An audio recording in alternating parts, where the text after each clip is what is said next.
Good morning to all of you, my dear students. Assalamu alaikum wa rahmatullahi wa barakatuh. Dear students, आपको पता है कल भी हमने एक थ्योरी पर हम इस वक्त डिस्कस कर रहे हैं, लेक्चर दे रहे हैं। उस थ्योरी का नाम है उसका नाम है कॉग्निटिव डेवलपमेंट। जो थ्योरी दी है जीन पायेजर ने, तो उसमें उसने डिटेल में एक्सप्लेन किया किस तरह से हम बच्चों में कॉग्निटिव डेवलपमेंट पैदा कर सकते हैं। तो if we want that our child children जो है, हमारे बच्चे जो है या जो स्टूडेंट्स होते हैं, उनमें अगर हम चाहते हैं इंटेलेक्चुअल डेवलपमेंट प्रॉपर तरीके से हो जाए, किस तरह से वो डेवलपमेंट कर सकते हैं, इसके लिए जीन पायेजर ने एक ज़बरदस्त जो फेमस थ्योरी है कॉग्निटिव डेवलपमेंट पे उसने थ्योरी दी है।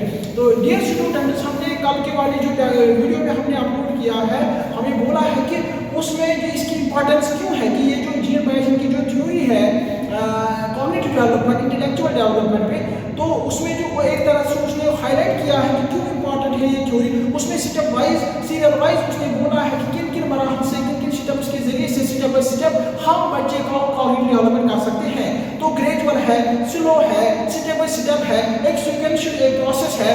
किस तरह से हम जो नोइंग प्रोसेस है, अंडरस्टैंडिंग प्रोसेस है, रीजनिंग है, थिंकिंग है, रिमेंबरिंग, अंडरस्टैंडिंग, ये चीजें जो है जो कॉग्निटिव में आते हैं, कॉग्निटिव स्ट्रक्चर में आते हैं, किस तरह से हम ये बच्चों में डेवलप कर सकते हैं। तो ये उसने डेलिबरेटली और इलाबोरेटली हम डिस्कस डिटेल वे में हमें बोला है और अवेलेबल भी है।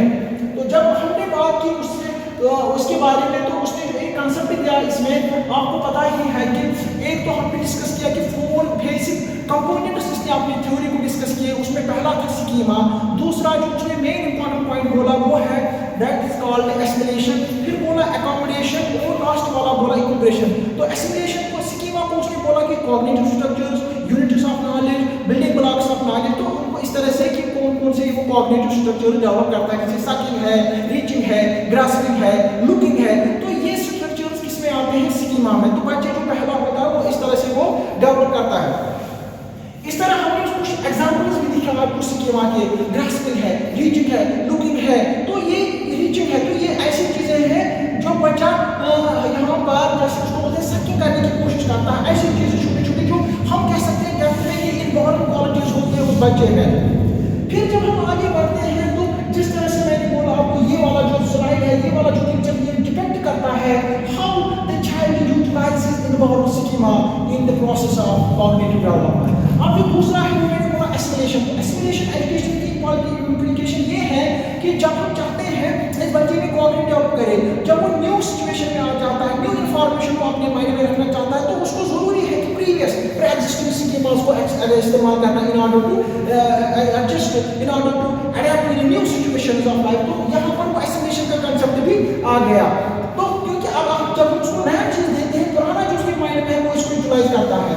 उसके बाद जो और एक कंसेप्ट है वो है अकोमोडेशन। अकोमोडेशन वो टोटली अब क्या करता है, जो न्यू स्कीमा डेवलप करता है, ऑल्टरिंग, चेंज करता है प्री-एग्जिस्टिंग स्कीमा को in order to get new schema, adjust new schema. तो उसको हम बोल सकते हैं अकोमोडेशन। तो और एक इसमें प्रोसेस है अकोमोडेशन एस्पिरेशन में कब वाली, जो मैंने आपको ये बताया कि इसमें क्या है, इसमें तो ये टोटली दोनों को एक ही बोलता है, मगर अकोमोडेशन में ये अलग अलग यहाँ पर कैटेगराइज करता है। अब इसके बाद है इक्विलिब्रेशन। इक्विलिब्रेशन में क्या होता है, यहाँ पर ये वैल्यू जरूरी है जो हम प्रोसेस में जाते हैं कॉग्निटिव डेवलपमेंट, जब हम बच्चे में इंटेलेक्चुअल डेवलपमेंट करना चाहते हैं, तो जरूरी है हमें इन दो चीजों में जरूरी हमें बैलेंस रखने हैं, उस किस में assimilation and accommodation. So when we have, यहाँ पर बिलीव करता है that cognitive development did not progress steady rate, but rather it leaps and bounds. Equilibration occurs when a child schemes can deal with the most new information through assimilation. So यहाँ पर क्या होता है, equilibration is a balance between assimilation and accommodation. So dear students, ये वाला जो sentence है important है from the examination point of view. Means that when new information, यहाँ पर क्या बोलता है कि equilibration is a balance between assimilation and accommodation. So ये इन दोनों में बैलेंस करना है, क्योंकि जब हम नया चीज सीखने जाते हैं, जरूरी हमें ऑल टुगेदर जो प्रीवियस है उसको फॉरगेट नहीं करना है, उसका हमें इस्तेमाल करना है, न्यू चीजों को माइंड में रखना, कॉग्निटिव स्ट्रक्चर में रखना। उसके बाद जो उसमें मैंने आपको बोला जो मेन है, इसमें दिए हैं कुछ स्टेजेस। तो स्टेजेस में जब हम बात करते हैं, ये जो तो basic concepts of cognitive development. अब जो स्टेज है, sensory stage, proportion stage, concrete operation stage, formal stage. तो यहाँ पर एग्जाम में क्या आता है कि ये जो सेंसरी मोटर स्टेज जो जीन पायेजर ने डिस्कस किया, इसकी एज है 0 to 2 years। जब बच्चा बर्थ देता है, जन्म लेता है, वहां से लेकर 2 ईयर्स तक सेंसरी मोटर स्टेज को डिफाइन करता है। फिर 2 साल से 7 साल की एज उसको प्री-ऑपरेशनल स्टेज बोलता है। फिर 7 से 12 उसको बोलता है कंट्री। फिर 12 से आगे जो लास्ट वाला है वो है फॉरवर्ड स्टेज।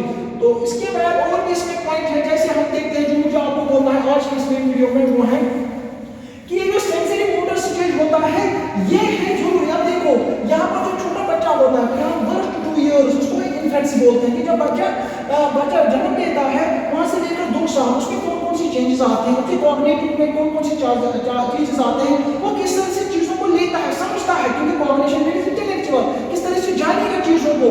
तो पहले जो यहाँ पर है जो first stage of migration theory जो है वो यहाँ पर क्या है, उसको हम बोलते हैं from birth to approximately 2 years and set on the infant trying to make sense of the world. इस स्टेज में क्या करता है, ये पहला है जब जन्म लेता है, इसमें चाइल्ड क्या करता है, during this stage the child knowledge is limited, वो लिमिटेड होता है sensory perception and simple motor activities.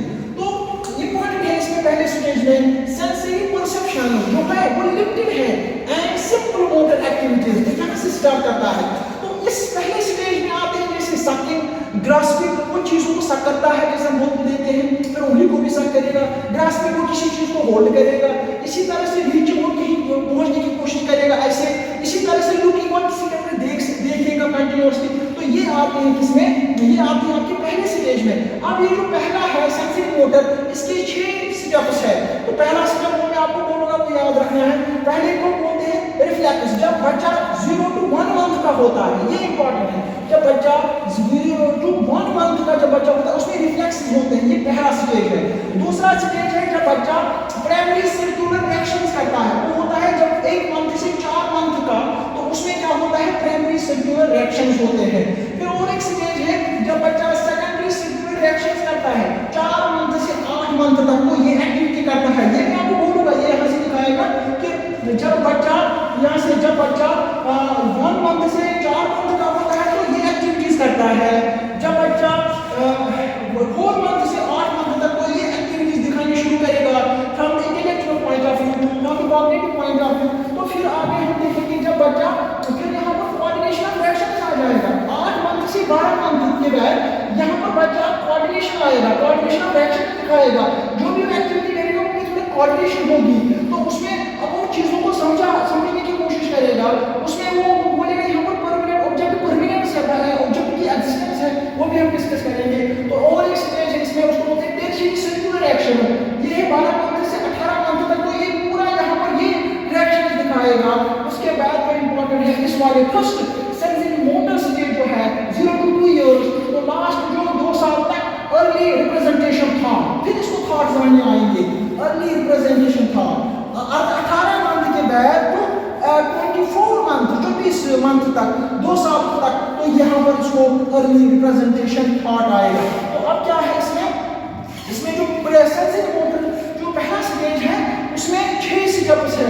तो पहला क्या है, रिफ्लेक्सिव, दूसरा क्या है, प्राइमरी सर्कुलर, तीसरा क्या है, तीसरा जो है वो है उसको बोलते हैं सेकेंडरी सर्कुलर रिएक्शन, चौथा क्या है, कोऑर्डिनेशन ऑफ रिफ्लेक्सेस, फिफ्थ क्या है, टर्शियरी सर्कुलर रिएक्शन, तो लास्ट वाला क्या है, अर्ली रिप्रेजेंटेशन थॉट। अब हम देखेंगे इस वाले एक ही स्लाइड हम आज डिस्कस करेंगे, वो है रिफ्लेक्सेस, कि जब इस वाले 0 to 1 मंथ का बच्चा होता है, in this first month of life जब बच्चा पहले मंथ में आता है, in fact his behaviours reflect innate reflexes, automatic responses to particular stimuli. The child understands the environment purely through involved reflexes, उसके कुछ इन्वॉल्व होते हैं such as sucking, grasping, knee jerking, these are the reactive functions that in fact essentially exist and mom with these behaviors are typically quickly reinforced to provide food when hungry, grab things in the environment and pull away from potentially threatening sensation।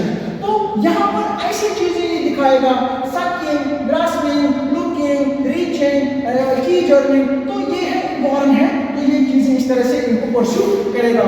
और एक stage आज की इस video में discuss करेंगे, बाकी हम day after tomorrow discuss करेंगे। प्राइमरी सर्कुलर रिएक्शन में क्या होता है, primary circular involves coordinating sensation and new schema. तो यहाँ से अब ये नई स्कीमा बनाना शुरू करेगा, it involves coordinating sensations and new schema. In this first month of the life infants behaviours are focused almost exclusively on their own bodies, मगर यहाँ पर क्या है, they behaviours are primary and repeat it over and over again. So infants also begin to refine their reflexes and combine them into the more complex action. तो यहाँ पर क्या बच्चा करेगा? A child may suck his or her thumb by accident and then later intentionally repeat the action. तो यहाँ से अब इसमें आ जाता है. तो dear students, cognitive इसके बाद जो पहले स्टेज का और एक तीसरा स्टेज है उसको बोलते हैं सेकेंडरी सर्कुलर रिएक्शन. ये 4 मंथ से लेकर 8 मंथ तक होता है. तो इसमें यहाँ पर अब जो बच्चा है यहाँ पर ऑब्जेक्ट परमानेंस दिखाना शुरू करेगा या बोलेगा नहीं कि ऑब्जेक्ट जो था ये है, जब इसको गायब किया गया ये बोलेगा इसके बाद भी नहीं इस ऑब्जेक्ट की एक्शन किया. अदरवाइज जो इससे पहले स्टेज में ये क्या करता था कि जब हम कोई चीज ऑब्जेक्ट से रिमूव करते थे इसको बोलते हैं इसकी एक्जिस्टेंस नहीं है, मगर इसके बाद ये कुछ नहीं इसको it is hidden but its existence is still there this object. तो ये माय डियर स्टूडेंट्स आने वाले लेक्चर में ये बहुत लेंथी लेक्चर है. इंशाल्लाह टुमारो हम इसके और भी सब ये यहाँ पर ये करेंगे अपलोड करेंगे. मगर आपको क्या करना है, ये जो हमारी चैनल है doctor Raees Ahmed stock teaching and learning, आपको इसमें ज़्यादा से ज़्यादा शेयर एंड सब्सक्राइब करना है और आपकी सपोर्ट की जरूरत है. तो इंशाल्लाह फ्यूचर में हम इस पर ज़्यादा मेहनत करेंगे और कमेंट्स भी आ रहे हैं कि ये ज़बरदस्त चैनल है और इसमें बच्चों को फ़ायदा मिला है और आप इसका ज़्यादा से ज़्यादा शेयर और सब्सक्राइब कीजिए. तो डियर स्टूडेंट्स आज के लिए इतना ही काफ़ी है. Thank you very much. Thank you sir.